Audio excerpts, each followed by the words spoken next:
From Hollywood, it's time now for... Johnny Dollar. Ben Tyler, Johnny. Transworld Fidelity. Oh, hi, Ben. Are you free at present? If the price is right. I mean, are you on a job? It's beginning to sound like it. Can you be on a plane for Algiers in 2 hours? Sure. Who's the client? Lorcoe Limited, Amsterdam. You know, they're the... Diamond Cutters, an old firm. Big-time deals all over the world. Check. What happened? Oh, one of their couriers just dropped dead in the Algiers airport. Oh, too bad. He was carrying a briefcase with $100,000 worth of set stones. Top-grade diamonds. Don't tell me, Ben. Let me guess. That's right, Johnny. The briefcase is missing.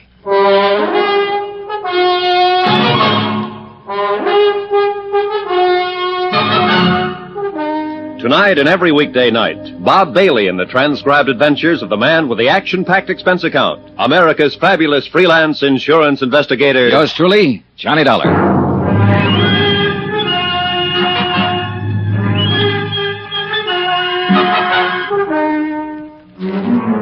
Expense account submitted by Special Investigator Johnny Dollar to the Home Office, Transworld Fidelity Company, Hartford, Connecticut. The following is an accounting of my expenditures during investigation of the Lorcoe Diamonds matter. Item 1, $324.60, transportation. A routine plane flight to North Africa and the city of Algiers.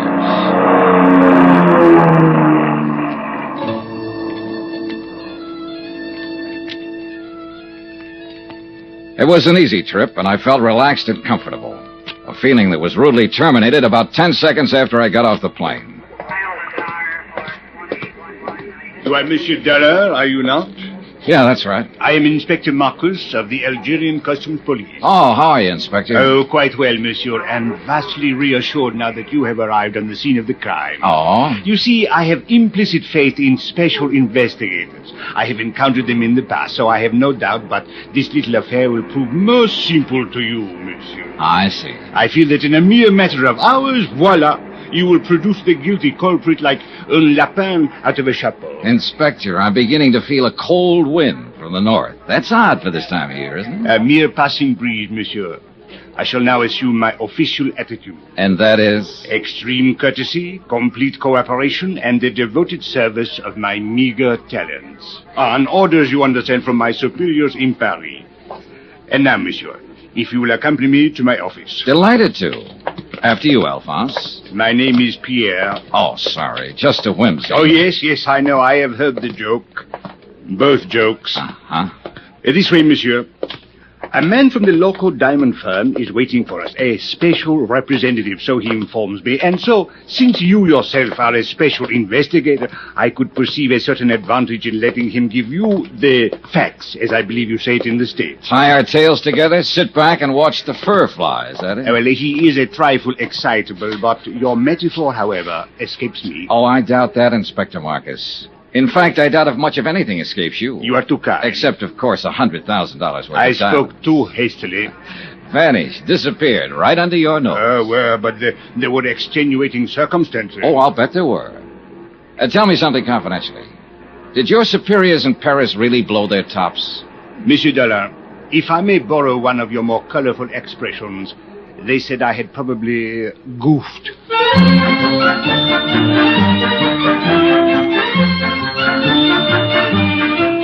I'd met that same attitude before with local officials. To them, sending in an outsider implied they couldn't do the job themselves. And Inspector Marcus was on an even hotter spot. The air terminal was a port of entry to Algeria, under his jurisdiction, Customs Police. As he said, he'd goofed. Maybe. It is a matter which hath entire past all apprehension. But he was right on I one know that thing. in London Hans this thing is Zeindorf, not have happened. the Lorcoe In representative, Paris, too, it was is not a have trifle happened. excitable. In Amsterdam, it is unthinkable such thing have happened like this. Even in your New York, mein Herr Dollar, it cannot have happened. But here, in Algiers... It have happened. Yeah, this beautiful diamond gone. All gone. It's like barbarians. This Africa is no place for diamonds. Maybe you ought to tell him that in Kimberley. It's differently there. It's entire different. All right, Mr. Zeindorf. Suppose you tell me just what happened. Who can know, mein Herr? 15 years, this courier has worked for Lorcoe Company. We are think he is trustworthy. Entire trustworthy. Well, even a trustworthy man can die of heart failure. But he has never had this heart failing before. All right, but Perhaps it would be better if I were to, with your permission, of course, Monsieur Seindorf. Yeah, you tell. I am not talk this English much good. Precisely. These are the facts, Monsieur Dollar. The Lorcoe courier, a man named Paul Gruber, arrived on the plane from Amsterdam yesterday morning. Yeah. Did you know he was arriving? I did not know, but the point is a very clever one. So, a short while before landing, Monsieur Gruber was taken suddenly ill. A doctor met the plane, and the stricken man was removed by stretcher and taken to the emergency clinic. In 20 minutes, monsieur, he was dead. Diagnosis, heart failure. Mais c'est la vie. Was there an autopsy, Inspector? Another excellent point, Monsieur Dollar. Thank you. Do not mention it. An autopsy is being performed this afternoon. Good. So the courier died. And then the briefcase? It was delivered along with his other personal effects unopened to the customs property agent here at the airport. And his name, the property agent? André Jourdain. He was very busy at the moment, left the briefcase lying on his desk, intending at the first opportunity to register and place it in the vault. But the opportunity didn't come, is that it? Precisely. Only a few minutes later, I heard a gunshot. Monsieur, he was lying on the floor in a pool of blood. He had been struck on the head. The briefcase was gone. All gone. This beautiful diamond gone entire. Yeah. When did you find out what was in the briefcase, Inspector? Almost 2 hours later. I radioed the Lorcoe firm in Amsterdam, informing them of the death of their employee. They replied immediately and stated that the briefcase contained $100,000 worth of diamond sepizers. Works of art. Beautiful. One brooch, one necklace, 2 bracelets. Precisely. Yes. The jewelry was being flown here on approval for examination by a prospective buyer. Name of the buyer? The Countess Maria de Tolia. What do you know about her? Monsieur Dollar, if you had seen her, you would not ask. She is exquisite, lovely, chic, charming, spirited, full of the joie de vivre. And no doubt loaded with potatoes. With a woman like that, who would ever inquire? I would. Since it looks as though she might be the only person in Algiers who knew that $100,000 worth of jewelry was coming in on that plane. Mais oui. But she could not have known that the courier was going to drop dead in the airport. A good point, Inspector. Merci, monsieur. What about that property agent, André Jourdain? Any chance of talking to him? But of course, if he is yet able to talk. Then I guess I'll... Talking is not enough, my Relax, Mr. Seindorf. You're covered by insurance. Insurances is money. It's not my diamonds. Oh, well, if you don't want the money, you can always waive your claim. Wait, mein Herr Dollar, are you think that I am crazily, that I am entire crazily? I talked to the plane crew who'd come in on the flight with the dying courier. I talked to Inspector Marcus's men, who'd been with him when he found the property agent lying on the floor of his office. I didn't expect much, and I got just that. But it didn't matter. I figured I may have had my man spotted already. The same old story. An ambitious and underpaid government agent opening a briefcase to register its contents and seeing the diamonds there for the taking. Hiding them quickly, then a fake slugging and firing a gun at a non-existent thief. Yeah, an old story. Expense account item 2, $3.40. Transportation into town and taxi fare to the Hospital of Our Lady of Sorrows. Inspector Marcus had phoned ahead to authorize my visit. One of the sisters led me down the corridor to the door of André Jourdain's room. She motioned silently and then turned away. I stepped inside and closed the door. Monsieur? You're André Jourdain? Mais oui, but yes. What do you want? My name is Johnny Dollar. I'm an insurance investigator. My company is the underwriter on the Lorcoe diamonds. Why have you come here? Well, to ask a couple of questions. Of course, if you'd like to consult an attorney before... I have nothing to conceal, monsieur. What do you wish to know? Just exactly what happened when that briefcase disappeared. I have told it already to Inspector Marcus. Yes, I know. So now would you mind telling it to me? But there is no... Bien. I was working at the files when someone entered my office. I turned around and saw a man standing there, pointing a gun at me. Ever seen him before?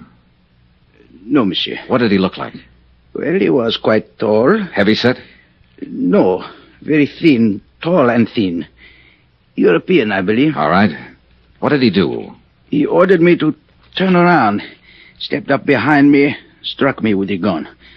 I fell against my desk. He grabbed the briefcase and ran to the door. You were still conscious? Oui, monsieur, but in terrible pain. I fumbled for my gun in the drawer of the desk and fired one shot. It is all I can remember. Uh-huh. You hadn't by any chance opened that briefcase? I had been too busy. And you didn't know what was in it? Not until they told me today. Andre, I wonder if you'd mind if I lifted a corner of that bandage and took a look at that wound on your head. If you are careful, it is very painful. Oh, sure, I'll be careful. Lie still now, please. It'll just take a second. I'll lift this edge and... I think I am lucky to be alive.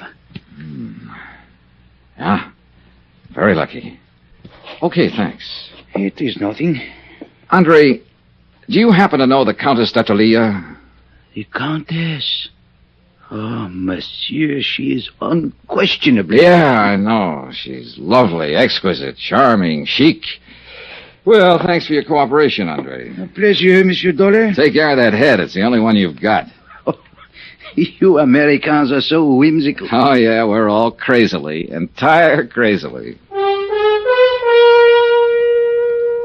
My pet theory was starting to limp. That slugging wasn't phony. It had taken 14 stitches to close the cut in Andre's head. Whoever hit him hadn't been kidding. They meant it for keeps. I walked down the corridor and stood waiting for the elevator, thinking it over, trying to figure it out. But no go. I needed more facts. And a moment later, I got more facts. Monsieur Dollar, I thought I would find you here. A clever piece of deduction, Inspector. Merci bien, monsieur. Don't mention it. What's on your mind? There should be something. Well, there's got to be some reason for that smug grin.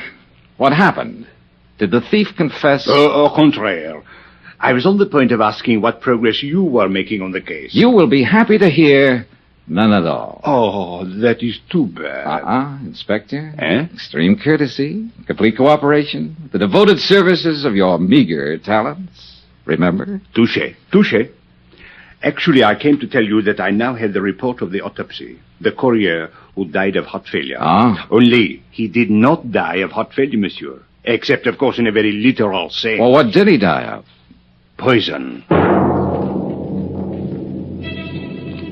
Well, that was the end of a good theory. The courier had started to get sick on the plane, so the robbery and the murder had been planned well in advance of his arrival. By somebody who'd known he was bringing in diamonds. And so far, only one person fit the bill.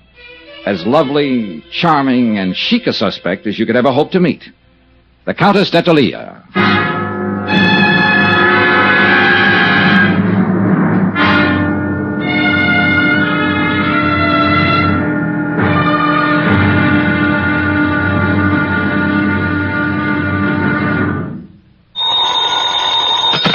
Johnny Dollar. This is the Countess d'Atalia. Oh, yes. My maid tells me that you were trying to reach me by telephone. That's right, Countess. I want to talk to you. Where are you now? At my residence, of course. Did you think I might come running immediately to your hotel, Mr. Dollar? Not after hearing your description. I'm seldom that lucky. What is it exactly that you wish to talk about? $100,000 worth of diamonds and a dead man. I'm a special investigator I know who you are. I investigate before I call you. Wow. Not only beautiful, but clever. This ought to be interesting. I'm afraid I don't entirely understand your flippancy. Then suppose I come over and explain it to you. Say around 8 o'clock? I'll make a definite effort to be here. You know something, Countess? I think it's about time somebody built a small fire right under that lovely little complacency of yours. I'll be there at 8 with matches. From Special Investigator Johnny Dollar, location Algiers, North Africa, to the Home Office Transworld Fidelity Company, Hartford, Connecticut. Assignment, the Lorcoe Diamonds matter. Expense account continued. Item 4, $6.80, dinner and appetizers. I'm never any good trying to spar with a lovely female suspect on an empty stomach. I was finishing up on black Algerian coffee and white Algerian brandy when a slightly green-eyed Algerian police inspector sauntered up to my table. Mon Dieu, Monsieur Dollar. You special investigators really do live well. In the lap of luxury. Pull up a chair, Inspector. Join me in a sarsaparilla? It is on your expense account? Be my guest. Merci, monsieur. Bon, my favorite brand. Help yourself. Merci. Anything new? Nothing at all. A complete impasse. À votre santé. What about the man who sat next to that courier on the plane? Find out anything about him? I'm still working on it, which is to say, of course, my men are working on it. You police inspectors really do live well. I have to do my own legwork. But the glory, Monsieur Dollar. To come into a mysterious affair which has all the local police baffled, and to solve it immediately in one brilliant feat of deduction, to leave everyone gasping with admiration, to make one's exit to the sound of great applause. Not so fast, Inspector. I'm still back there with that brilliant feat of deduction. You have not yet found the solution? Just on the verge. Then I will drink to your success. With your brandy, of course, and with your permission. Go ahead, drink up a storm. But I'm afraid I'll have to leave you pretty soon, but you can still go ahead. No, monsieur. I suggest you change your plans. You will learn nothing which has any bearing on this matter. Which plan do you mean? That of questioning the Countess d'Artelier. Now, who found that out? Well, as a matter of fact, she phoned me and inquired about you. So that's how she investigated me. Went straight to headquarters. Mais oui. Remarkable woman. Talented, beautiful. Et cetera, and so on. And along with it, it's 9 to 1. She's in it right up to her pretty neck. No. She's really not the type. This is an excellent brandy, monsieur. An Algerian brand, I notice. All right, Inspector. Let's bypass the byplay and lay him out face up. I think I prefer it to cognac. I don't know how she does it, but she's got you hypnotized. Just mention of her name and you go into a tailspin. Every cockeyed one of you. Exquisite. Lovely. Maybe so, but in my book, she's a real suspect. Elucidate, monsieur. Well, it's simple enough. She's the only person in Algiers, that we're sure of at least, who knew that a shipment of diamonds was coming in on that plane. Why? Because she's the one who ordered them. Monsieur, it is even simpler. She could not have poisoned the courier because she was not on that plane. She could not have stolen the briefcase from the customs property agent because it was done by a man. So, where is your case? An accomplice, a man, with the Countess calling the shots for him. What man, monsieur? Well, you got a good point there. Merci bien. Don't mention it. But from the influence she seems to have, it might be any man in Algiers. Inspector, it wasn't you by any chance. You raise a very interesting point. Now, suppose the Countess should ask me to kill someone for her. I wonder what I would do.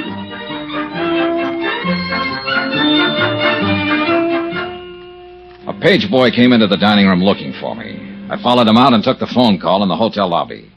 It was the American consulate with some information I'd asked for them earlier. I hung up finally and looked at my watch. I was already late for my appointment with the Countess. So I walked out the door of the hotel and flagged a taxi to the apartment of the Countess d'Artelier. She lived in the swank genteel Bois de Louet, a residential district favored by top government officials and wealthy French businessmen. But the building she lived in was a little frayed around the edges, and the maid she'd mentioned was nowhere in sight. The pieces were starting to fit together. Good evening, Mr. Dollar. Countess? Since you are here, won't you come in? Thanks. This way, please. I'm rather surprised that you came. I was really not expecting you. Yes, I know. Did Inspector Marcus find you? Look, suppose we get it straight right now. You seem to have a lot of influence with the inspector, and probably with his superiors, too, from what I hear. Sit down, Mr. Dollar. Thanks. Well, do we play cat and mouse for a while, or do you want to give up right now, hand them over, and, as they say, throw yourself on the mercy of the court?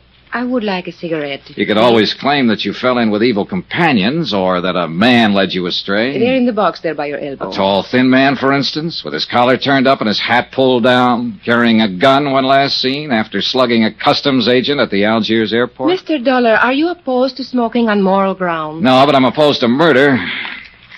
Have a cigarette? Thank you. Light? Is there any other way of smoking then? Mr. Dollar, I expected you to come here and be annoying, but I didn't know you were going to be insulting as well. That's just my mean personality. You seem to be under the ridiculous impression that I actually had something to do with this crime. I think you had plenty to do with it. A sort of arch criminal, perhaps? Or what is it you call them in the States? Big shot? Oh, Countess, you're a scream. I'll bet that courier died laughing. If you have a reason for these opinions, or believe you have a reason, I think you had better tell me about it. Otherwise, good night. Oh, I have more than one reason. In the first place, I'm not certain that anyone besides you even knew the diamonds were being sent here. Except for the Lorcoe Company, of course, and they wouldn't be likely to advertise it. Mr. Dollar, all of my friends and most of my acquaintances have known for 3 weeks that I'd ordered that jewelry. Oh?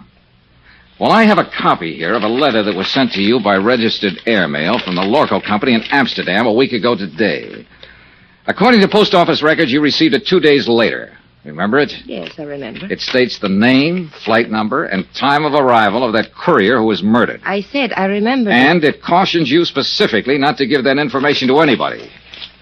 So even if other people did know, you're the only one who knew the exact time the diamonds were coming in and exactly who was bringing them.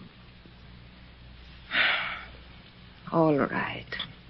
Perhaps I am at fault in a way. There was a cocktail party at the government club the same evening I got the letter. I forgot it for a moment and told someone about it. Who?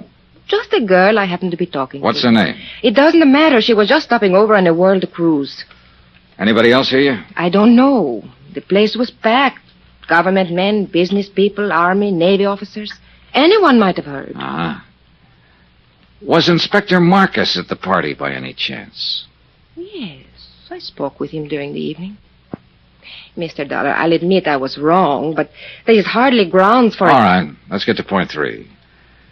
The Countess Maria d'Attalia, Italian by birth, title inherited, old family. Goes back through one line, in fact, to Lucretia Borgia. I did not poison the courier. Your family estates were confiscated by Mussolini. Family migrated to Bizerte, and then to Lisbon for 3 years. You left them there and went on to London. Since the war, you've lived in Paris, on the Riviera, back to London, Mallorca, and finally here. Have you been following me, Mr. Dollar? The consulate was pretty thorough. Anyway, you're well known in the international set, accepted everywhere, and apparently able to get along fine on your title and your looks. It is not very pleasant to be dissected while one is still alive. As a matter of fact, you're flat broke.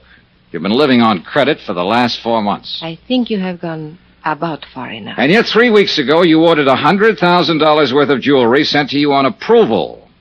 How did you plan to pay for it? Get out. Or did you know you wouldn't have to pay for it because it was never going to be delivered? Get out of here. I don't have to listen to this. I don't have to answer your insulting questions. My private affairs are my own concern. Well, the ice finally melted, and now you're going to blow your top. Get out, or so help me, I'll kill you. You mean me, too? You... Oh, no, hey, put that down. Don't throw that. Why, you little devil. Stay back! Let go of me! Settle down, then.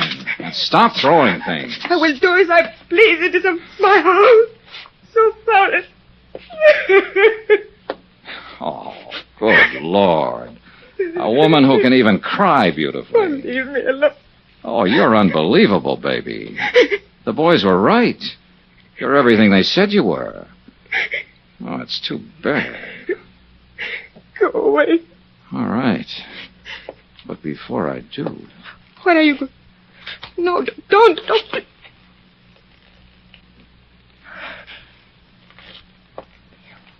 Why did you kiss me?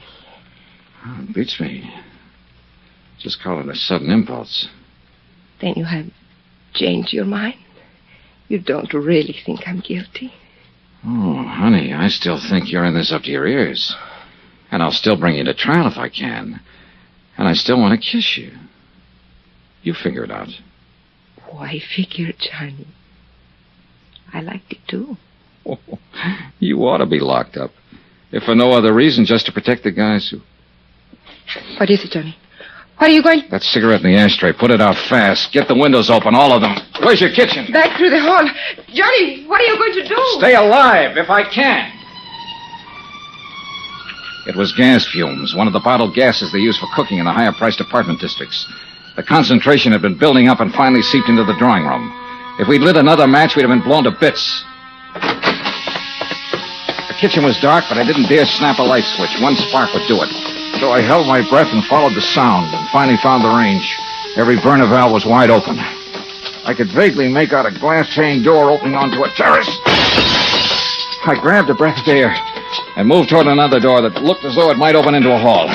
It didn't. It opened into a closet, and on the closet floor there was a body.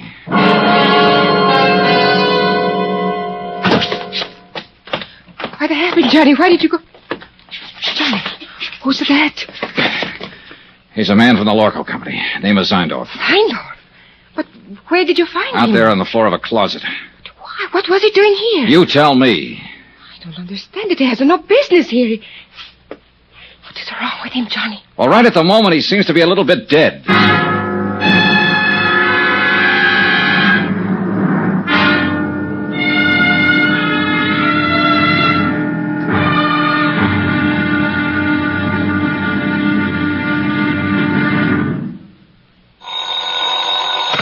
Johnny Dollar. Hello? Who is it? Hello? Hello? Johnny, who is it? I don't know, Countess. Maybe they weren't expecting a man to answer. Or at least not me. I would not know about that. What about this guy who was lying unconscious in your closet? Would you know anything about that? No, Johnny. I didn't think you would. I'll give him another shot of those smelling salts. I think he's coming too. Good. Maybe he'll know about some of these things. Yes, he will. Some of them. And of course he will tell you. I was hoping it would not be brought out. I did not want you to know. Murder is usually brought out sooner or later. Not murder, Johnny. It is not that simple. From Special Investigator Johnny Dollar, location Algiers, North Africa, to the Home Office Transworld Fidelity Company, Hartford, Connecticut. Assignment, the Lorcoe Diamonds matter. Expense account continued. Item 6, $9.30, smelling salts and a bottle of scotch. The smelling salts were needed for a double-talking fellow named Zeindorf, who'd managed to get himself gassed half to death in a closet. A representative of your client who suffered the $100,000 loss, Lorcoe Diamonds of Amsterdam. The scotch was for me. Johnny, he does not like it. Should I go on holding them under his nose? Yeah, sure. Keep shoving them at him until he's strong enough to fight you off. That's how smelling salts work. A person has to come to in sheer self-defense. Nine, stop. It's more too plenty already. My nose is killed, dead, no more. Maybe even poking it into the wrong places. What were you doing in that closet, Mr. Zeindorf? It's nothing. I can tell you the entire thing in 2 words. Use more if you need them, but make it good. Nobody has found this beautiful diamond. Nobody has do anything. So I'm come looking for my own self. In that closet? 9 is only for hiding. I am wait for everybody going away, going at sleep. Then I am going to looking. In my apartment. What made you think they would be here? You are pleased to forgiving me, Fräulein, but I am not taking the chance. I'm think to looking every place. Who turned on the gas out there? Do not ask yet. I know nothing. I think I have sleeping some, maybe, and when I have waking, I am died almost. Yeah. Well, apparently somebody was out to get one of us at least. Hey, what about that maid of yours, Maria? Or is there one? Of course. She... You know, that is strange. She disappeared about the time you arrived, slipped out without a word. Does she live here? I think she lives up in the Casbah. I hire her through the agency. I see. Do you think she did it? Oh, the more I find out, the less I'm sure of. Maybe Mr. Zeindorf did it, trying to commit suicide over his missing trinkets. 9. Suicide is one thing I am not. And I desist to listen no more. I am to leave here immediate. Oh, by the way, Mr. Zeindorf. Yeah, what is it? As I understand it, you boys in the international jewelry business are ordinarily pretty cautious in your dealings. Yeah, the prudence, mynheer. Always the entire prudence. That's what I mean. You always investigate a new client thoroughly before you take any chances, is that right? Is entire correct? Johnny, no. Then why did you send $100,000 worth of diamonds here to Algiers at the request of a woman who doesn't have a cent to her name? Why, it is to me these things are always happen. Mynheer Dollar, I am the highest ethic of business. I cannot give you answering. Well, one of you better give me an answering. Oh, it is all right, Mr. Zeindorf. Please, you tell Contessa. All right. What he is trying to say, Johnny, is this. It did not matter about my financial standing because I was not actually a client. What do you mean? You ordered the stuff? Yes, several pieces on approval, so I could make a selection. anything up to $20,000. Somebody else was paying for it. It was being given to me as a gift. By whom? A fellow countryman of yours, a man named Charles Barrett. He's been here 3 months, lives on his yacht. Mr. Zeindorf, how did you know this man Barrett would pay for the diamonds? By the letter, Mynheer. What letter? When I wrote to the Lorcoe firm, I took the liberty of enclosing a letter written to me by Mr. Barrett. His own authentical signings. We investigate immediately. What sort of a letter was it? He promised to pay for a gift of jewelry up to $20,000 of my own selection, in return for certain considerations. What considerations? Romantic, Mynheer. It is a little present of the engagement. Is that what it was, Maria? An engagement present? Yes. I see. I think I go now. It's too much has happened in this place. Is it all right to smoke now? Yeah, sure. The gas is cleared out. Here. Thank you.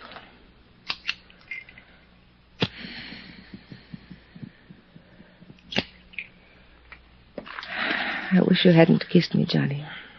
I thought you said you liked it. I did. That is why I wish you hadn't. Are you trying to say that... Oh, relax, Johnny. I am not a child. No, I have not fallen in love with you any more than you have with me. But I could, very easily. What about this man Barrett? What's he like? Oh, an overbearing, spoiled, middle-aged little boy. The price sounds kind of high. What else is there? Ever think of working? Where? At what?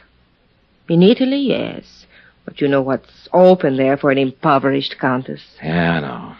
And I suppose you can't get a work permit anywhere else, is that it? Oh, forget it, Johnny. All I know how to do is be highly ornamental, say the right things to the right people, do the right things at the right time, and eat by stealing caviar at cocktail parties. You go hungry a lot that way. Yeah, I guess it's rough. Well, don't let it throw you, honey. You're not the first girl who married for money. What? I guess you don't understand. Nobody has said anything about marriage. Oh, I see. Well, Johnny, I imagine you will be leaving now. So, good night, Johnny. Goodbye. For all the progress I'd made in the case, I might as well have stayed at home. Another fish off the hook. Logical suspect number 1 had been the customs property agent Andre Jardine.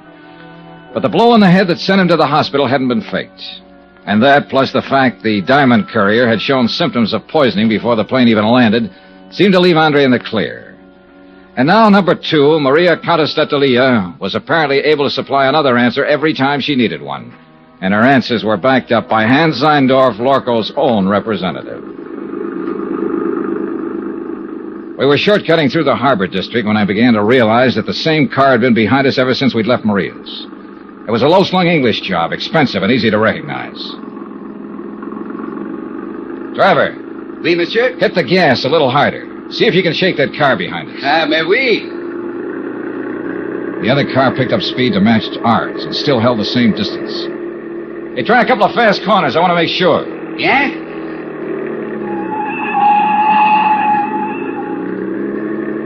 The next place where the street narrows down. Stop fast. Swing crosswise. Block off the road.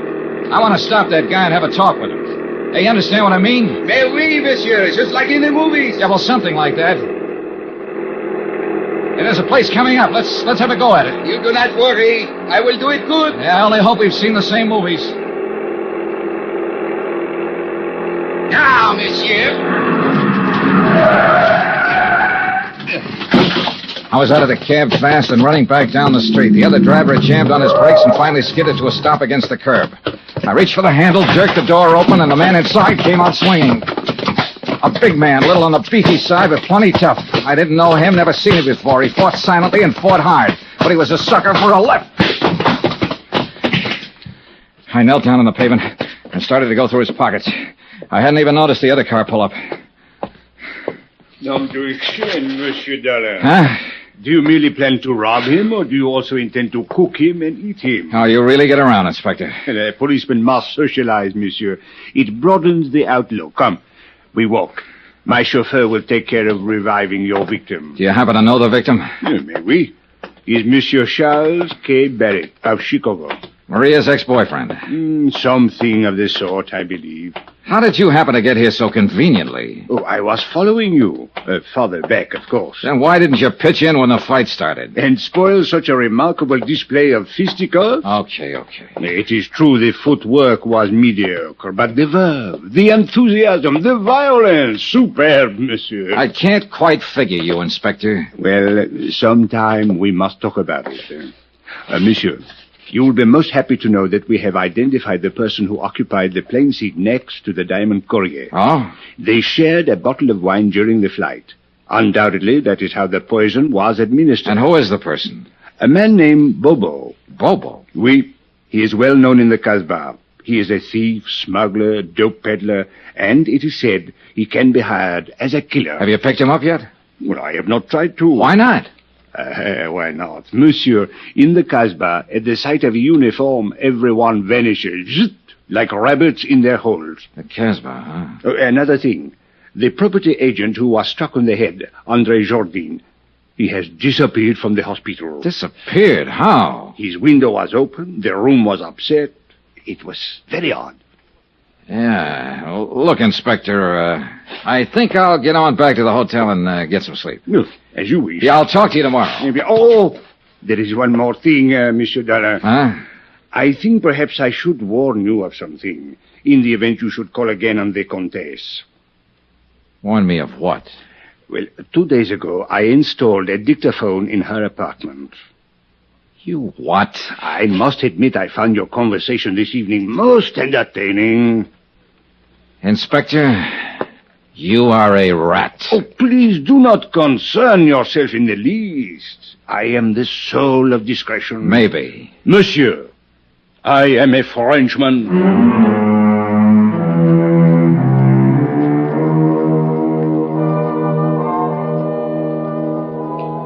Twice tonight, the Casbah had been mentioned. The strange, mysterious native quarter on the steep hill behind the city. Maria had said her maid lived there. And now Bobo, who'd given poison wine to the Diamond Courier. I had an angle, and I had some ideas. The picture was finally starting to make sense. But I needed some more answers. And the trail led into the Casbah.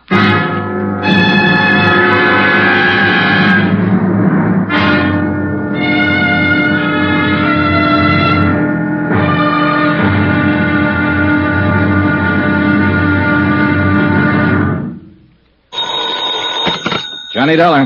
This is Abdul. Abdul? You don't know me. So? I have the little business. Well, I'm so happy for you. Hope it's doing well. Not bad. Okay, You what? don't know me, but you're looking for me. Now look, Joe, Abdul. It is a business to get jobs for people, for servants. Oh, the employment agent. Ah. Have you got the address of that girl who worked for the Countess d'Atelier? Oh, sure. You're very lucky. She's very pretty. You've got the wrong idea, Abdul. I just want to talk to her. Sure. Where does she live? For $20, I will remember. I'll give you 10. No, she's worth more. Look, knock it off. I gotta find her and talk to her fast while I'm still alive. And while she is. From Special Investigator Johnny Dollar, location Algiers, North Africa. To the Home Office, Transworld Fidelity Company, Hartford, Connecticut. Assignment, the Lorcoe Diamonds matter. $100,000 worth missing. Expense account continued. Item 9, $15 even. Gratuity, tip, gift, bonus. Why kid about it? It was a bribe. To a man named Abdul for the address of a girl named Chada. An address up in the native quarter, the Casbah. But the idea wasn't romance, no matter what Abdul thought. 4 hours earlier, in the Countess d'Atelier's apartment, somebody had turned on the gas and tried to kill one or both of us. It was 9 to 1 that the somebody was Chada the servant. I wanted to ask her why. I put my coat on and was just on the point of leaving my hotel. I slipped a gun into my side pocket and moved over to the door. Yeah, who is it? Charlie Barrett. The guy you beat the daylights out of a couple hours ago, you know what I mean? No hard feelings, Del. I just want to talk it over. All right, Barrett. What's on your mind? You object if I come inside? It's kind of personal, you know what I mean? Probably. All right, come on in. Much obliged. Hey, I didn't know who you were, but when we got in that little fracas, that there cop told me about it afterward. Man, you really got a wallop on you. You make a fella know he's had it, you know what I mean? Is that why you're here, a post-mortem on the fight? No. That's done and over. You whipped me fair and square, as far as I'm concerned. Hey, Barrett, if you've got anything to say, let's have it fast. I'm in a hurry to get out of here. Oh, well, I sure don't want to take up no more of your time than necessary. I know how it is. Of course, I'm on vacation now, but back in Chicago, I'm in the meat business. Look, Barrett, would you At please... least in a way I am. I'm in byproducts, actually. You know what they say? Use everything but the squeal. Well, I'm the fella that cans a squeal, you get it? Oh, brother. What I come here for was maybe to get it straightened out about that dame. Do you mean the Countess d'Atelier? Countess, them titles are a dime a dozen. I can buy 'em, sell 'em like sausages. Well, what about her? Now, look, neighbor, I was figuring to come here and put it to you man to man. You know what I mean? I know what I'm beginning to think you mean. I figure when you seen my position, you'd want to do the square thing. Like anybody on the right side of the fence would. You with me, neighbor? You better drop that neighbor business. I've moved. Well, Dollar, the thing stacks up like this. Now, I already had my claim staked there before you even got in town. I got a lot of money invested in that dame. Barrett, so help me. I've been taking her around places, you know, feeding her, buying her, one thing and another. Why, I was even going to kick through for a 20-grand chunk of ice for her. Well, she and I had that fight last week. You what? That dame's got highfalutin ideas. What fight? What are you talking about? Well, I just put it to her, cold turkey. I told her she had to quit Jenny flipping around with all those other fellas. Or I just wasn't going to have nothing more to do with her. Well, that made her mad, you understand? She lit into me. Man, you ought to hear that dame talk when she's mad. You'd think Hey, that look, she... when was this fight? Was it before the diamonds were sent here? Well, sure. Sure, I said if that's the way she was going to act, she could forget about them diamonds. Well, I ain't seen her since or talked to her, but I just can't seem to get her off my mind. Now, look, Dolly, you was in her apartment there for 2 hours and 40 minutes tonight, and I don't like it. It bothers me. Strictly business, Barrett.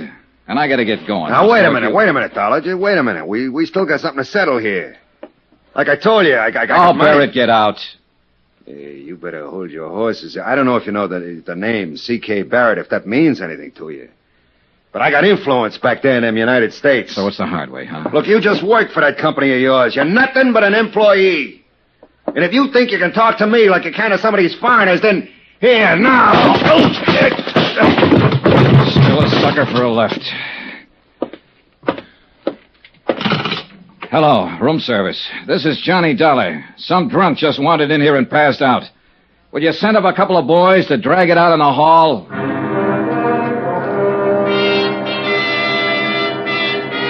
Expense account item 10, $5.30. A tip to the bellboys and taxi fare to the Casbah. The taxi dropped me off at the end of the causeway, and from there on I walked. It was late, well after midnight, but the narrow, crooked alleys were teeming with life. Some of it out in the open, some of it under cover. Small groups of people met together here and there along the cobbled streets.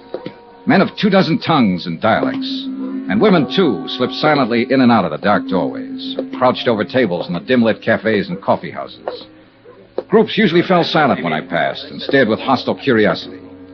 The Casbah, backwash of North Africa. Little known, seldom bothered, and scarcely policed. And for an outsider, especially at night, more dangerous than dynamite. The address Abdul had given me turned out to be a coffee house, but it could still be legitimate. And there was only one way to find out.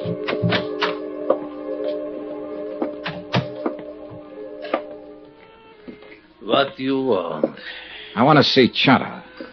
What for? Private reasons. Chata's not here. Where can I find her? Take a seat. Table in the corner. Maybe she come. I took the seat, ordered coffee, and waited. A wrinkled old Arab squatted on a rug in the middle of the room and played strange, weird melodies. Gradually, the other patrons went back to their conversations, ignoring me completely. In fact, pointedly. 20 minutes passed. The girl didn't show. You will, of course, not object, monsieur, if I take the liberty of joining you? No, sit down. Merci. So, you wish to see Chat? Yeah, that's right. Do you know her? Oui, I know her very well. Know where to find her? But naturally, monsieur, I always know where to find her. She's my woman. Oh, so you're the man they call Bobo. Oui, monsieur. The man who poisoned the diamond courier. Oh, monsieur, it is true that I gave him some wine. A little, not much. But I think perhaps it was a bad vintage. Yes, most unfortunate. It was for him. Well, perhaps it was for the best. Life is so uncertain. But I do not wish to think of such unpleasantness. Instead, let us talk about diamonds. Let's talk about killing. Or attempted killing. Is Chanta the one who turned on the gas in the Countess's apartment? It is possible that she did that. On whose orders? It was nothing personal, monsieur. I didn't even know that you were going to be there. I see. Then you really meant to... Diamonds, monsieur. That's enough of this foolish talk of killing. All right. All right, what about the diamonds? You were sent here by the company that has insured them. Is that not correct? Yeah, that's right. And this company would like very much to recover these diamonds? That's why I'm here. C'est bien. Now, I'm told that these companies sometimes give large rewards. Agree to an arrangement of a sort? Make a deal, you mean? With no questions asked. Yes, exactly. Now, is this thing true, monsieur? Is it possible that you would... Do you have the diamonds, Bobo? Well, let us say that I'm able to direct you to their location. You could almost call that a confession. What does it matter, so long as we are in the Casbah? Oh, yeah, sure. I imagine you have been spotted all over the place. At least 30, right in this room. I'm in no danger here, monsieur. Tell me something. You didn't pull off this job by yourself. Who else was in on it? I only wish to talk about the diamonds. Well, can we come to an arrangement? Bobo, I don't make deals with murderers. It is better that you do not use such words, monsieur. It's true, though, isn't it? That is not the question. It is only that I resent the insulting way in Bobo! which you... Bobo, stand down! Why you coming here? Bobo! Wait. Did you arrange for the police to come here, monsieur? I'm as surprised as you are, Bobo. Consider this matter of the deal. We will talk more at some other time, eh? Allez, everyone. The patrons rushed for the doors, and in 1 minute flat, the coffee house was empty. Even the owner was gone. I was the only one left. 3 minutes later, the inspector, with a flying squad of 20 men, came bursting in from the street. Well, Monsieur Dollar, I'm happy to find you are still alive. Why don't you get lost somewhere? For you, I think it most fortunate that we arrive in time. Oh, sure, in time to foul up the only lead I had in this case. To lose a suspect is better than to lose one's life, monsieur. Look, Inspector, I was holding a gun in my pocket, covering Bobo from the second he sat down at the table. But, monsieur, So 30 men or not, if it had come to a showdown, he couldn't have done a thing. Because he'd have been the first one to get it, and he's smart enough to have known that. But I thought Let's face it, Inspector, you've done it again. You goofed. But I was only thinking perhaps... Mon Dieu, what is to happen next? The shooting was somewhere outside, but it hadn't been the police. All of the inspector's men were inside the coffee house. He gave them orders quickly, and they fanned out to search the area. The streets were empty now, dark and silent, not a soul in sight. We split up into pairs. I worked with Inspector Marcus for a while, and left him and searched alone along a narrow side passage. And that's where I found him. He'd been shot 3 times in the back, and he was dying. Monsieur Dollar. Yeah, Bobo. You can forget that deal, I think. Yeah. It's a little too late for deals now. Who was in on it with you, Bobo? Look, you've got nothing to lose by talking. You know that, don't you? Accept my honor, monsieur. As a citizen of the Casbah. Who shot you? A dragon, monsieur. 12 feet tall, with fiery eyes. All right, Bobo, all right. But just tell me this. Just one thing. Are you the man who attacked the property agent at the airport? The man who slugged Andre Jourdain? Oui, monsieur. I do it very good. No. Almost I kill him. It's too bad.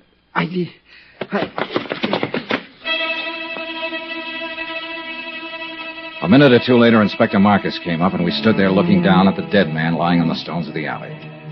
He was a short man, stockily built, with wide shoulders and a deep chest. It was the body of a man of action, of accomplishment. But he'd chosen to be a smuggler, dope peddler, thief, and killer. And now he had become the victim of another killer. Did he say anything, monsieur? Was he able to talk? Yeah, enough. Eh? What is it you mean, monsieur? Do you know who is guilty of this? Yeah, that's right, Inspector. I know the whole story now. The whole filthy, rotten story.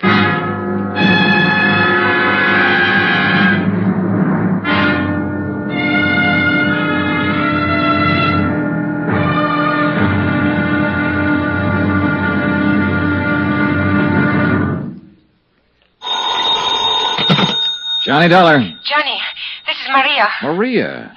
Well, isn't it kind of late at night to call? You've got to help me, Johnny. I'm being followed. Aren't you at home? No, it's a little cafe on the waterfront.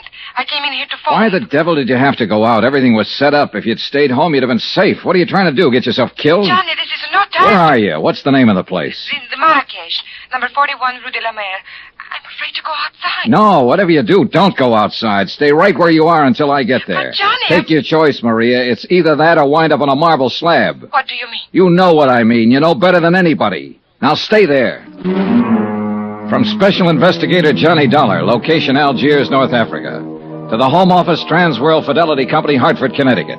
Assignment, the Lorcoe Diamonds matter. $100,000 in jewels stolen and a murder. Expense account continued. Item 12, $2.20, taxi fare to the waterfront of the Marrakesh Cafe. There was no time to lose and no time to get help from Inspector Marcus. A half hour earlier, he'd set a trap, and he and his men were staked out around Maria's apartment house waiting. But apparently she'd gone to the cafe before he got there. So now the whole thing had blown wide open.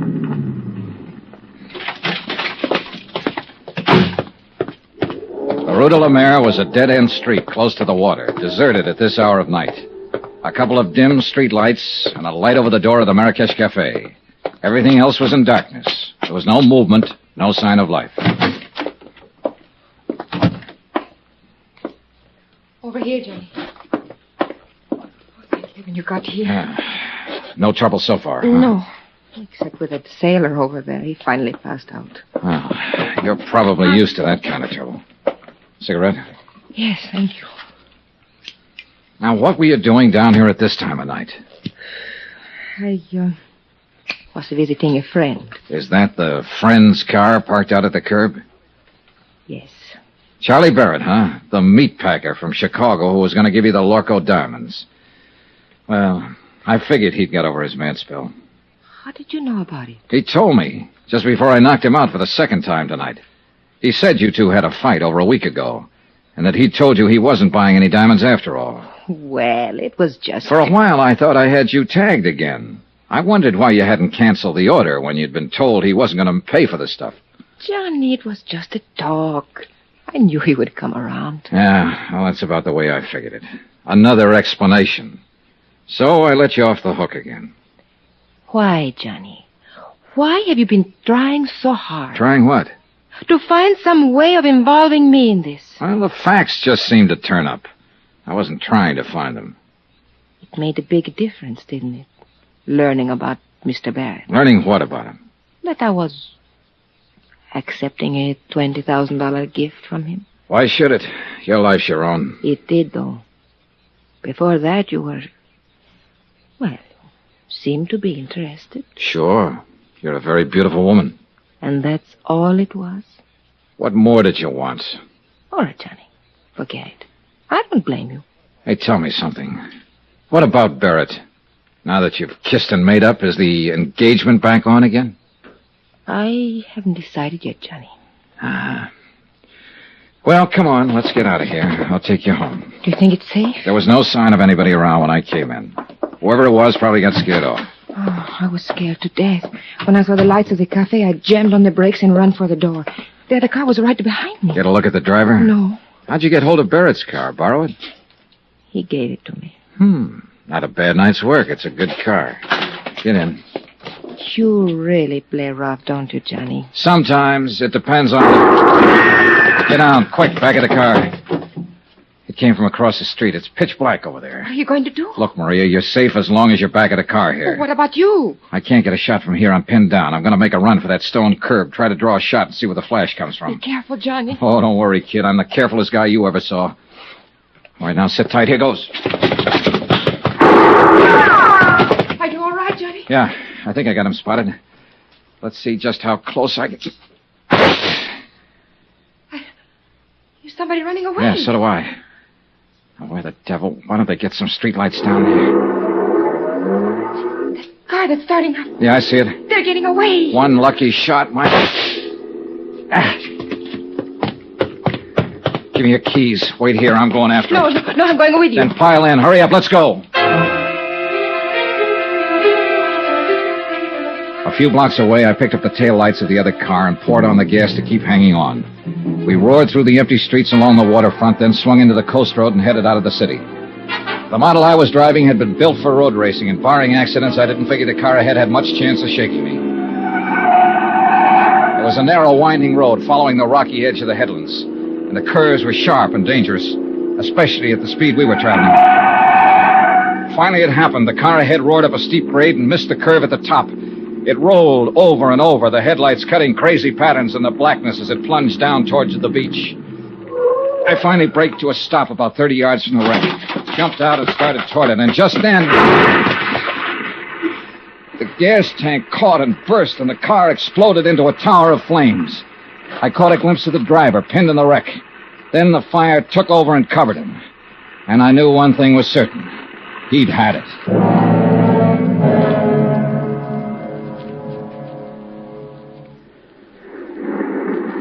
It's dying down. Yeah.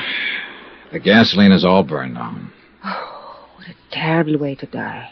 What way isn't? I guess... Johnny, could I have a cigarette, please? Yeah, sure. Here you go. Thank you.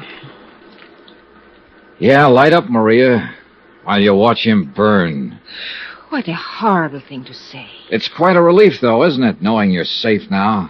Well, of course it's a relief when someone has just tried to kill you and now you know that they... That's true, but it's not what I meant. I don't think I understand you. What I meant was you're safe, because now he won't be able to talk. Able to... Who won't be able?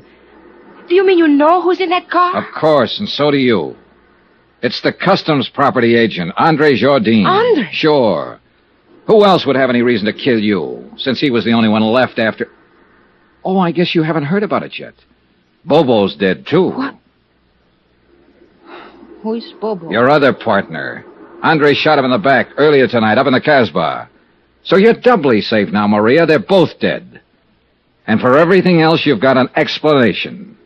With just one exception. I don't even know what you're talking Oh, about. now, don't be modest. Actually, it was quite a scheme, whether you thought it up or Andre Oh, did. you are out of your mind. The idea was to make sure the diamond courier died, either on the plane or at least before he got through customs.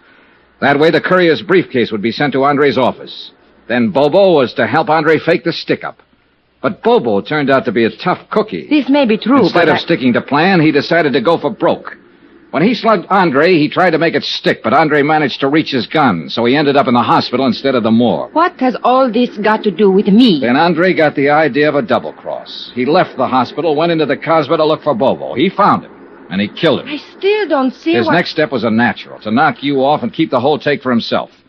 We expected it, and we were ready for him. Inspector Marcus is staked out right now at your apartment house, waiting for Andre to show up. We didn't know you'd already gone out earlier. Well, all of this may be true, Johnny. But why do you insist on trying to fit me into the picture? Because that's where you belong. I mentioned the fact that you'd been able to come up with an explanation every time you needed it, with just one exception. What exception? Both Andre and Bobo have tried to kill you this evening. Why? Unless you were in on this thing. What reason would they have? Well, I don't know. Of course. Why should I know? I don't know why they tried to kill me, Johnny. Oh, a good answer, Maria. And it'll probably work.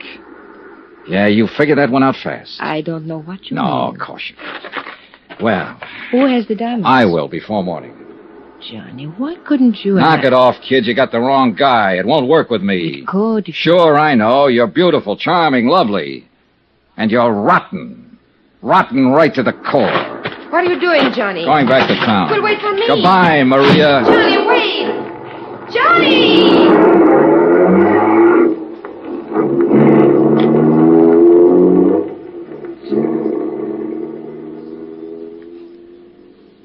An hour later, I was out at the air terminal in the Customs Property Office watching Inspector Marcus open a vault. Mon Dieu, what a nuisance. Always they make these combinations so difficult. That's the general idea, Inspector. True, but still one would think... there we are.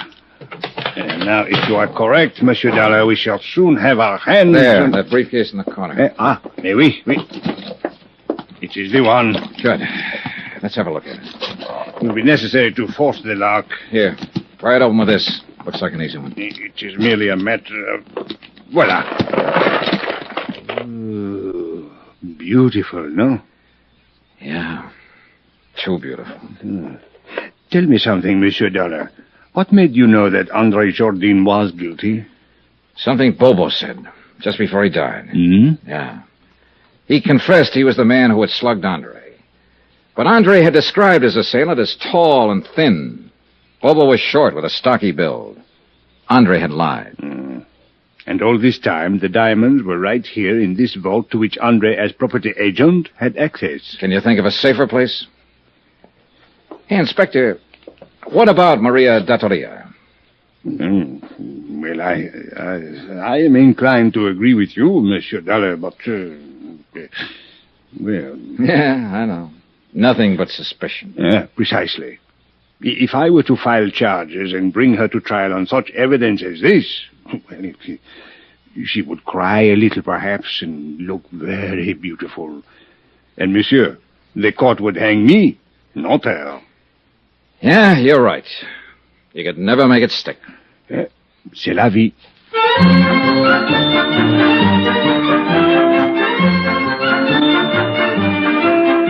Expense account item 13, $624.80. Hotel, meals, and incidentals in Algiers and transportation back to the States. Expense account total, $1,214.60. End of expense account. End of report. Remarks? Social item. To be circulated widely. The Countess Maria Dattoria was married yesterday to C.K. Barrett, a big tycoon in the meat business. The happy couple will make their home in Chicago. All companies in that area who may be asked to underwrite insurance on the life of C.K. Barrett, don't. Yours truly, Johnny Dollar.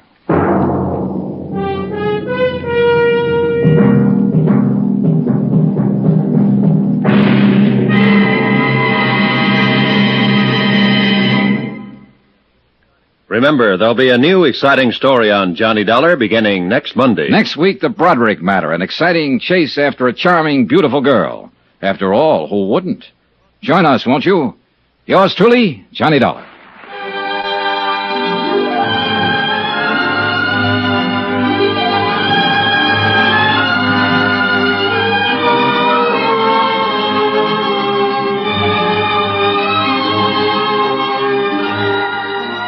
Yours truly, Johnny Dollar, starring Bob Bailey, is transcribed in Hollywood. Written by Les Crutchfield, it is produced and directed by Jack Johnstone. Heard in this week's cast were Lillian Bayef, Jack Moyles, Victor Perrin, C.K. Barrett, Lawrence Dobkin, Forrest Lewis, and Jay Novello. Musical supervision by Amerigo Marino. Be sure to join us on Monday night, same time and station, for another exciting story of Yours truly, Johnny Dollar. Roy Rowan speaking.